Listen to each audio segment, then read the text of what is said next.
Are you ready for the next step in your career? Do you feel like you're in a place where you're seeking guidance, but not getting it? Are you leading a team that just isn't listening and you're not getting the results you need? Is it time for you to sharpen your leadership skills? Then you've come to the right place. Welcome to the What Do You Stand For podcast.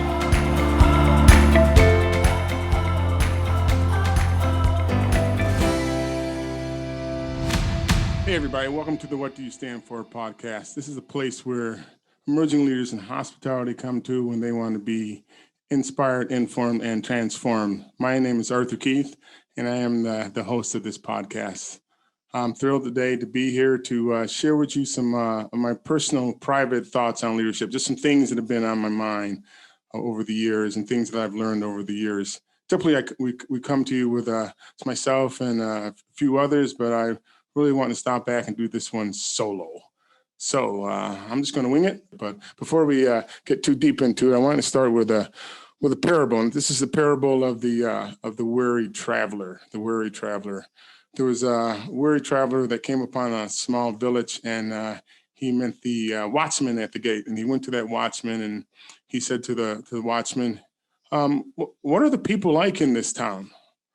And the watchman looked at him and said, "Well, what were the people like at the last town that you came from?" He said, "Well, the people there, they were a miserable lot, just negative and just not happy, and just an angry group of people, and just not fun to be around." And the watchman looked at him and said, "Well, that's what you're going to find here. The people here are just like that." So a few days later, same village, same watchman, another traveler came along and approached the watchman and said, "Please tell me, what are the people like in this village?" And the watchman said to him once again, "So tell me, what were the people like in the last village that you came from?" And the traveler said, "Well, they were such a great group of people, optimistic, confident, bold, really seeking to find the best in life, and just a great deal of fun to be around. I really enjoyed them." The watchman looked at him and said, "Enter, for those are the type of people that you will find here as well." So what's the meaning of that parable? What does it mean when it comes to leadership? And I really believe it's something that really resonates with me, and I hope it does with you. And that parable is all about each of us brings, wherever we go, a set of attitudes and beliefs and a bias or perspective on things. And we view everything wherever we're at through those lenses. So sometimes you have to ask yourself, is it the environment that I'm in, or is it me? And I want to challenge each and every one of you, as I challenge myself, that as a leader, we should approach situations with beliefs and attitudes that bring out the best in others. So with that in mind, I really want to get into these things that I think are the crux of what I want to share with you. And these are lessons I've learned throughout the years. The first one is, don't be a negative Nellie. No one wants to be around a leader who looks at every situation from the perspective of, we can't do, this is wrong, this is bad, this is going to fail, we messed this up, what are you doing wrong? That type of negativism in any situation doesn't inspire anybody, does not bring out the best in anybody. And I challenge you to find people that are really inspired by that or draw energy from that type of approach to things. So truly don't be a negative Nellie in whatever situation you're leading in. The next lesson is one very similar to that. I call it, be light whenever you enter a room. Be light whenever you enter a room. There are two types of people in this world. I truly believe this. There are two types of people in the world. There are a type of people that when they enter the room, people perk up and the energy is uplifted. And then there's another type of, the other type of people in the world, the ones when they enter the room, the energy gets sucked out and everyone turns to a negative state, or the energy is just taken out of the room. They, in essence, bring darkness into the room. So I challenge you to Be intentional about whenever you enter a room, whenever you interact with people, that you bring light, you bring energy, you bring light in such a way that you energize others versus deflating or demoralizing others. And we as leaders absolutely can do that. And I think you know what that means and what that looks like. And that's coming with that energy, that positivity, that optimism, seeing the good. It's not to say that you don't recognize that there are negative things that need to be dealt with, but you don't dwell on it, and you absolutely come with what I call come with solutions, which is the next thing, the next lesson. Come with solutions.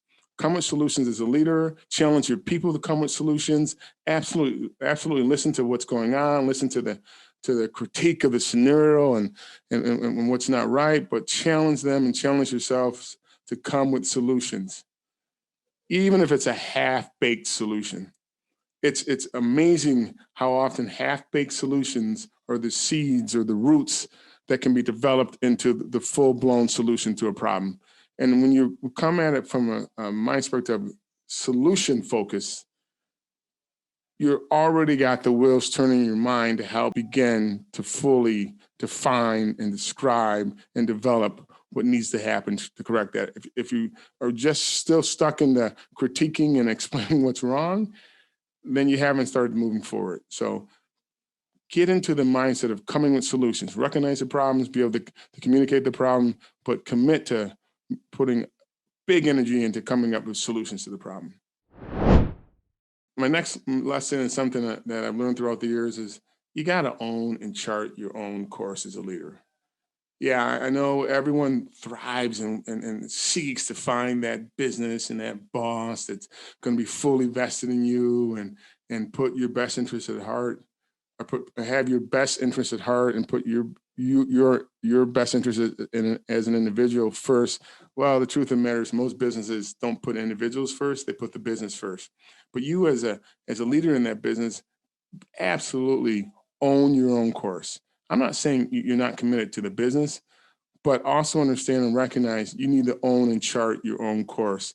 And when you're with a business, own and chart your own course in alignment with the business that you're in alignment with the businesses you're in as much as you possibly can. You may do some things outside of that, but they should never be done in a way that's contrary or in defiance of what that business stands for. So when it comes to developing yourself, commit to owning your own development. Seek to find the people, the things, the seminars, the books, the podcasts, the YouTube videos, the daily inspirations, the readings, the mentors, the coaches that can help you develop and own it yourself. If you find a leader that's willing to walk alongside you or even lead you, absolutely tap into them as much as you can, but own that and make sure that you keep coming back to them and that you keep seeking more from them. And that's the portion of it that you own, making sure that you're in front of them. So without a doubt, own and chart your own course. The next thing that I really believe in, I've learned throughout the years, is see the best in others. Seek to see the best in others. Expect the best in others. Going back to, the weary traveler and what did that traveler find in the village? He found, or he was going to find, what he believed was going to be there. It's kind of a funky thing in life, in that what we're thinking, what we're looking for, what we're seeking, we're drawn to, and we draw that back to us. They call it the secret, call it karma, call it fate, call it divine destiny. I truly believe seeking to find the best in others and identifying that and nurturing that and watering that is going to get you a lot further than being so focused on the weakness in others. And that's just going to frustrate them and frustrate you. I believe if you have an organization, you're leading in such a way, you're seeking the best in others, you're seeking the best in the team, and building upon the best in yourself and others. That's where you ultimately build greatness, and you create an environment and an energy that kind of feeds on itself, because it's really strength management. It's really building upon strength upon strength. and nurturing others to find out what they're good at and encouraging them to feed more than that and lean more into that versus trying to teach it. You ever hear the expression, what happens when you try to teach a pig to dance? Pig's not good at dancing. That's not the best of them. Imagine trying to teach a pig to dance. What happens? You frustrate yourself and you truly frustrate the heck out of the pig. So what you want to do is find out what people are good at and then really encourage them to develop that. So see the best, seek the best, nurture the best, encourage the best in others. Next thing I want to share is as you're going through life, as you're going through business, celebrate your successes. Stop in the moment. I played football many moons ago, and one of the things I loved about that sport was there was a time after every great play where people would stop and celebrate, be it the touchdown dance, the spike, whatever, the high five. That is a moment in time where people are celebrating. They're celebrating what just happened. They don't stay in that celebration indefinitely or for a long time, but they do take that time to stop and celebrate the successes. And I'm a huge fan, a huge believer in if you don't stop and celebrate the things that you want to see done over and over again, they won't be done over and over again. So find the opportunity and embrace the opportunity to stop and celebrate the successes that are happening in your business, and celebrate the small successes, because it's the small successes that build upon one another to formulate the big successes. So whatever that looks like in your organization, whatever that looks like to you, whatever that looks like to the people within your organization, figure it out and stop and celebrate successes as a priority. Another thing that I feel passionate about, and I believe as a leader, you really need to understand and really embrace this. I call it know your ABCs. Know your ABCs. This isn't about the alphabet, but this is about, if you look at any teams out there, any organizations out there, any companies out there, typically the people within that organization fall into 3 different buckets. And those are your ABCs. There's A-level players, B-level players, C-level players. The A-level players, those are your top players, your superstars. Those are the ones highly motivated. You need to do very little to encourage and motivate them. They come in every day and they excel. They may be in a leadership role, they may not be in a leadership role, but they're the ones that know their job, they're professionals, they're excellent at what they do, and they need very, very little guidance. Those are the ones that you should be rewarding and recognizing and promoting if that's what they want. If they don't want to be promoted, then just every day thank them for the great job that they're doing and recognize them in whatever motivational or reward and recognition program you have in place.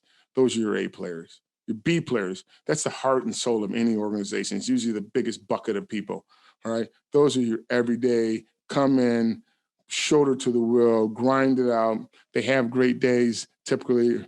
Let me say that differently. They have good days, typically. They have some great days, but they also have some bad days, some days where they're off, all right? But for the most part, they're the ones that grind it out. And as I said, they're your heart and soul organization. They're the ones that are often learning and growing. They may be young in their tenure with your organization, and they may have been there for a long time. They're just a steady Eddie, but you can typically count upon them.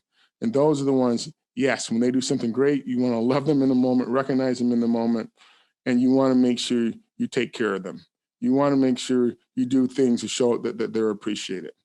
Maybe not the same level as the A levels, but you got to make sure you're looking for opportunities to celebrate with your B players, for they're the heart and soul of your organization. And then there's the C players. The C players are the ones where, unfortunately, they're the ones we typically as leaders spend the bulk of our time worried about. They're the ones who are underperforming. They might be brand new in a position, don't know the job, so we're training them, we're investing in them.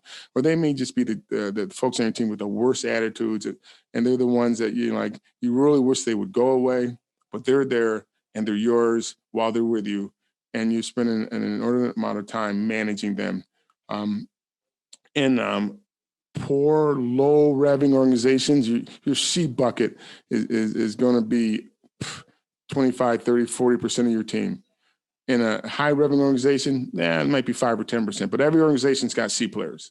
If you think you don't have C players, then you're not being fair to your B and A players. So you got someone who's not performing at the same level as your steady Eddies and your superstars, and those are your C players. And it could be C players transitioning to B, but you do have C players. And here's the thing with C players, you need to make sure C players are growing and developing into B players, or you need to be coaching and managing and leading your C players to their next opportunity, And, once again, in high revenue organizations, you see bucket of folks is going to be small. Your A bucket is going to be relatively healthy.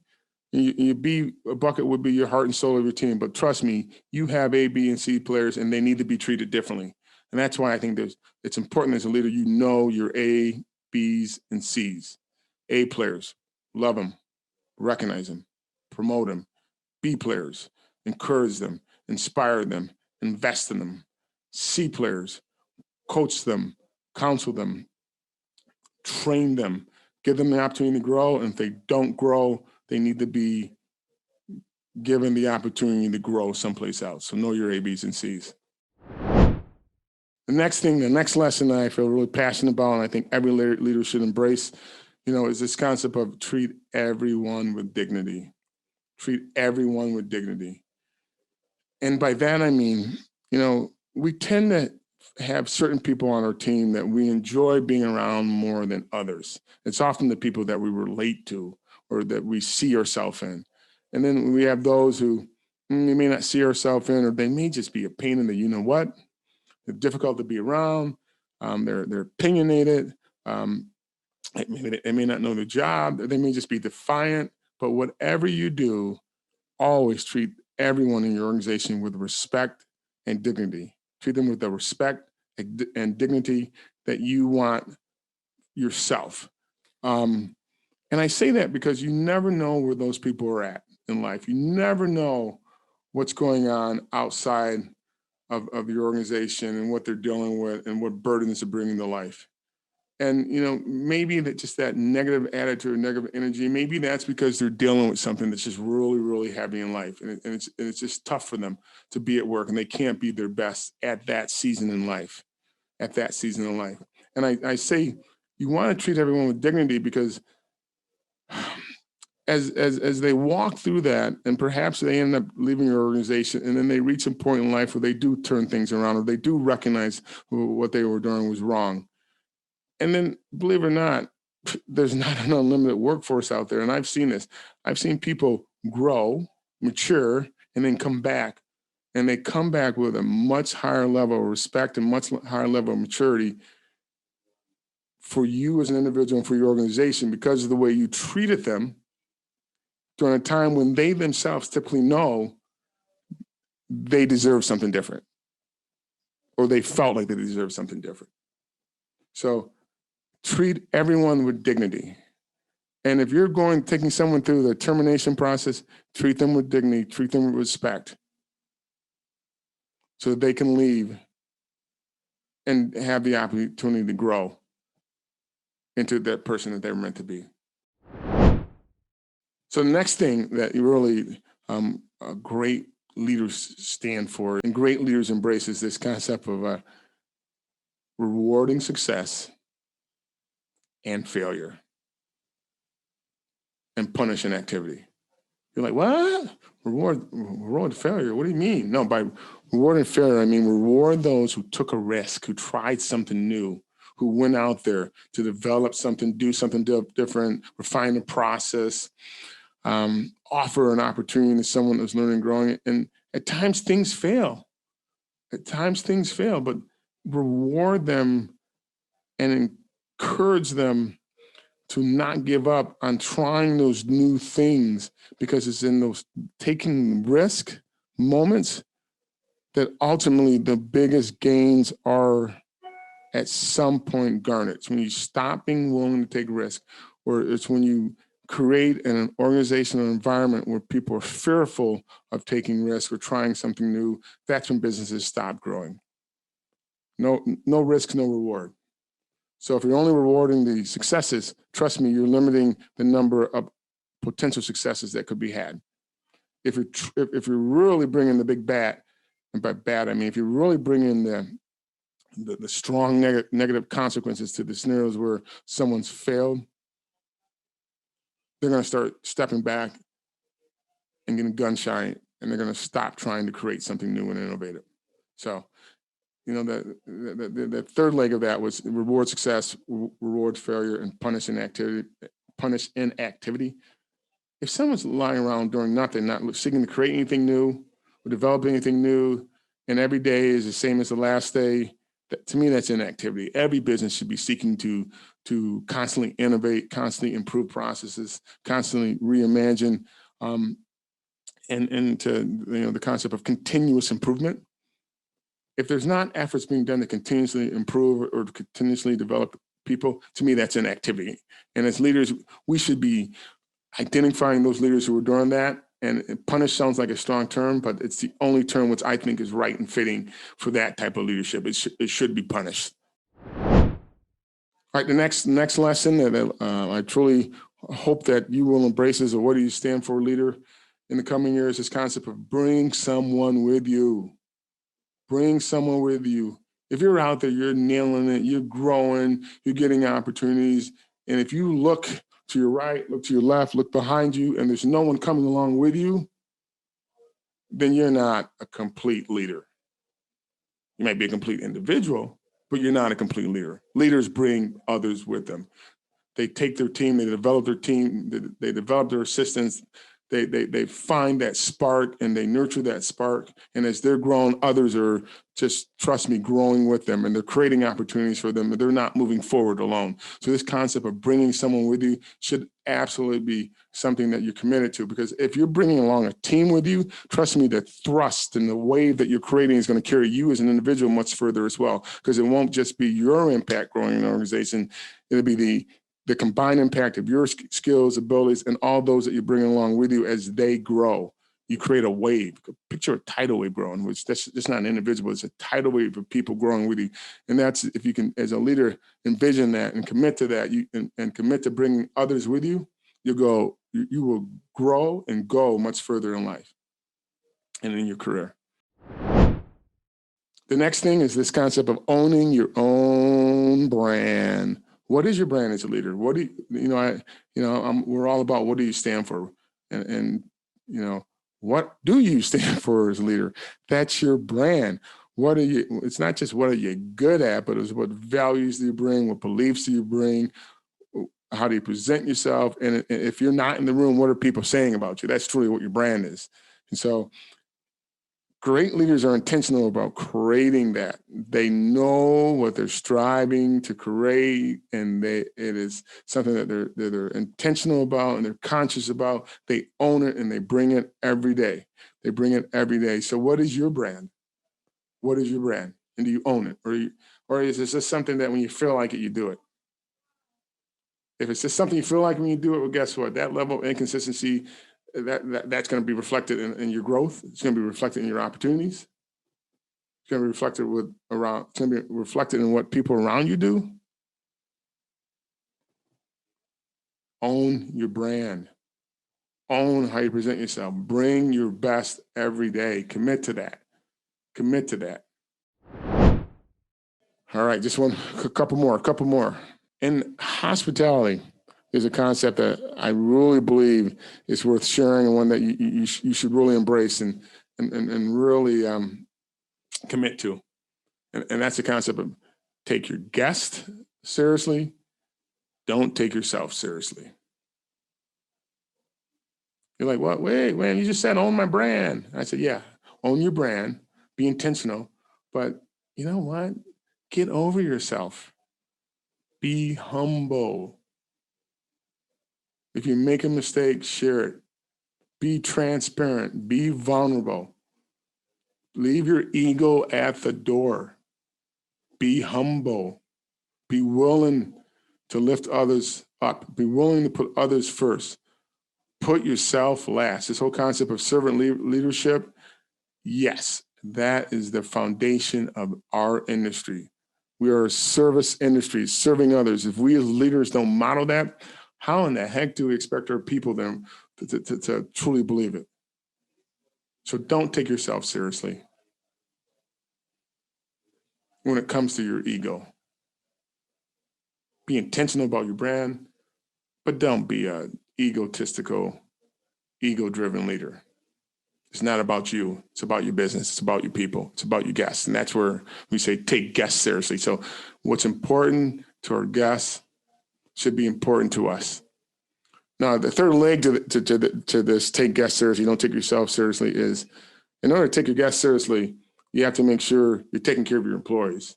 When I say take your guests seriously, that doesn't mean you totally forget about your employees. As a matter of fact, to truly take care of your guests, you have to make taking care of your employees the priority, because really, who's taking care of your guests? Your employees. So taking guests seriously mean, yes, you pour into, invest in, lift up, put first, support, serve your employees. And finally, the last thing I want you to embrace and run with this year, and to truly be the best, what do you stand for type of leader, is this be the right amount of old school. Be the right amount of old school. What? Old school, what's that? What? We live in a day now where I think etiquette, charm, manners is something that people are forgetting about. And they're forgetting about it in our business. And our business is that of serving others. There's a certain level, yes, we want it to be warm. We want it to be approachable. But there's a right amount of old school. That's a right amount of manners and etiquette. And there's a right amount of formality that's appropriate for every business. And I challenge each and every one of you as a leader to look at your business, your organization, look at what your organization stand for, and then make sure you're constantly displaying the right amount of old school etiquette and manners for that environment that you're in, and for the guests that you're serving, and for the experience that you're creating. The right amount of old school differs from environment to environment. If you're talking a Four Seasons-esque environment versus a Moxie or a W Hotel, the right amount of formality differs. But that's something that you as leaders should know and understand and commit to, and make sure you absolutely represent that and bring that every day for your business. Hey, thanks for spending some time with me as I shared just some random crazy thoughts on what leadership should look like. I hope you were inspired. I hope you learned at least one thing that you can take with you and carry with you throughout the year.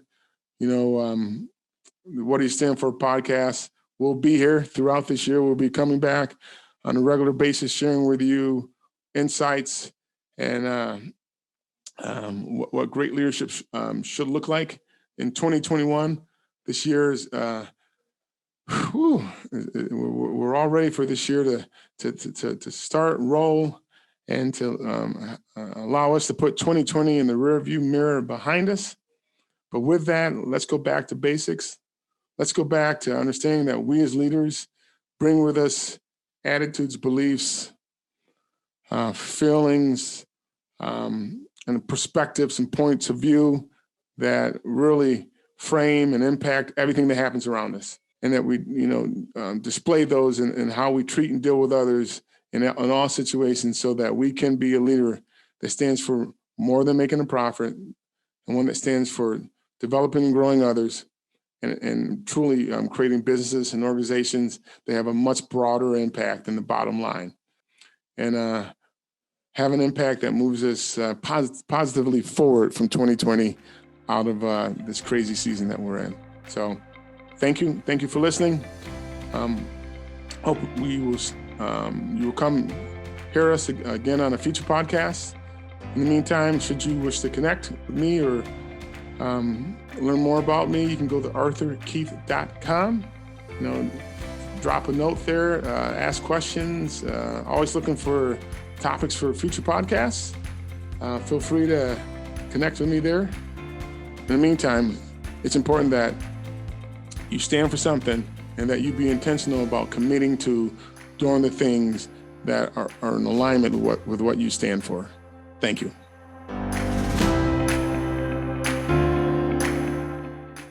Look for us on Instagram, Facebook, Twitter, and LinkedIn. Find the links on arthurkeith.com. What do you stand for?